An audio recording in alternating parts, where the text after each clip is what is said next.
વેપાર ધંધામાં જુદા જુદા પ્રકારની કાયમી દ્રશ્ય મિલકતો હોય છે, જેવી કે ફર્નિચર, યંત્રો, વાહન, કોમ્પ્યુટર વગેરે.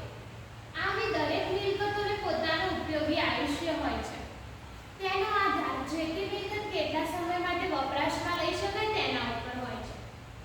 પરિણામે મિલકતના વપરાશની સાથે સાથે મિલકતની કાર્યક્ષમતામાં સતત ઘટાડો થાય છે. આવા કુદરતી કે ભૌતિક પરિબળોને કારણે મિલકતના ઉપયોગી આયુષ્યમાં સતત અને ક્રમશઃ ઘટાડો થાય છે. કેટલીક વખત મિલકતો ભૌતિક રીતે સારી હાલતમાં હોય છે, પરંતુ તેની વધુ કાર્યક્ષમતા સતત ઘટતી જાય છે. તેથી તેનું વપરાશી મૂલ્યમાં ઘટાડો થાય છે. તેને ઘસારો કહેવામાં આવે છે. ઘસારાની વ્યાખ્યા આપો. ઘસારો એટલે કે મિલકતની કિંમતમાં કોઈ પણ કારણસર ક્રમશઃ થતો ઘટાડો.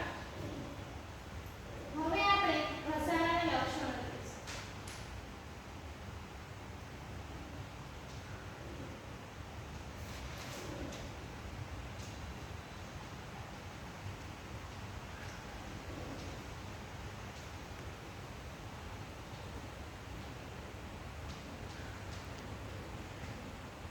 ઘસારાનું પહેલું લક્ષણ છે કાયમી મિલકત.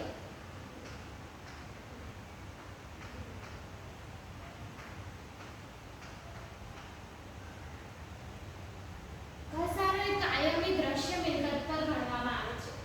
તેથી આવી મિલકતોને ઘસારાપાત્ર મિલકતો પણ કહેવાય છે.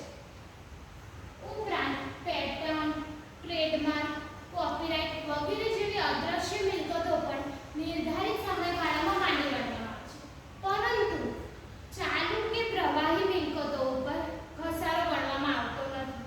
ઉદાહરણ તરીકે રોકડ, દેવાદાર, સ્ટોક વગેરે. બીજું લક્ષણ છે વપરાશી મૂલ્ય.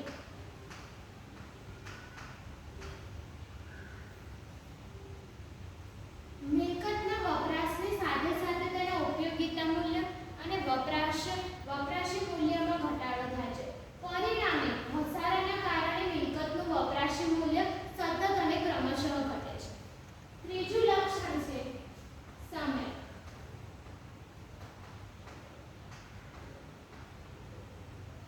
ઘસારો એ લાંબા સમયને લગતો ખર્ચ છે. આમ ઘસારો એ સમયને લગતો ખર્ચ છે. ચોથું લક્ષણ છે મહેસૂલી ખર્ચ.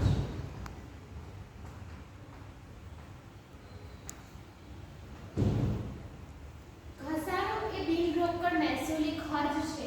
તેથી તેને નફા નુકસાન ખાતે ઉધારવામાં આવે છે.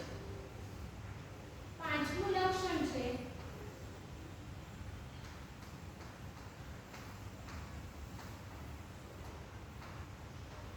માંડી વાળે રકમ. ઘસારો એ મહેસૂલી ખર્ચ છે, પરંતુ તેને રોકડ કે પગારની જેમ ચૂકવાતો નથી. છઠ્ઠું લક્ષણ છે મિલકતોનો વપરાશ.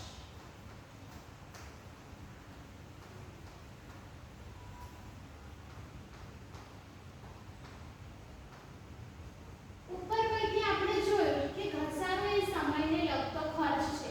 તદુપરાંત તેની સાથે સાથે તે મિલકતના વપરાશ ઉપર પણ આધાર રાખે છે. સાતમું લક્ષણ છે